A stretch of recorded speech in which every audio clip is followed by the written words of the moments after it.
বউ, তুমি তখন যে আমার কাছ থেকে চাবিটা নিলা, চাবিটা তার ফেরত দিলা না। চাবিটা কি করবেন? কিছু লাগবো আম্মা? আমার কিছু লাগুক না লাগুক সেই কৈফিয়ত তো তোমার দেওয়ান লাগবো না। তুমি আমার চাবিটা দাও। আমি বুঝলাম না, আপনার তো কিছু লাগে না, লাগে বছরে একবার।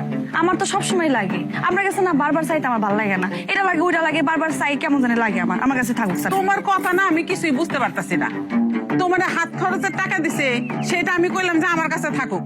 তুমি কইলে যে না আপনার কাছ থেকে বারে বারে চাইতে আমার ভালো লাগবো না। এখন আবার চাবির লেগা কইতাছো যে বারে বারে চাইতে তোমার ভালো লাগবো না। তাহলে তোমার মনের ভিতরে আছে কি কত? তুমি কি চাও সত্যি করে কত? আমি কি এমন চাইলাম? আমি তো কোনো মহামূল্য ধন চাই না, একটা চাবি তো চাইছি। চাবিটা আমার কাছে থাকুক, বাসার ভিতরে তো আমিও তো একজন। আপনি এমন ভাবে কতক্ষণ মনে আমি পরে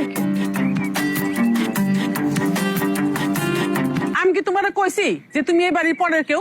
তুমি আমার পোলার বউ, বউ হিসাবে থাকবা। তোমার যা কিছু লাগবে তুমি আমার কাছ থেকে নিবা। এত বছর তো চাবি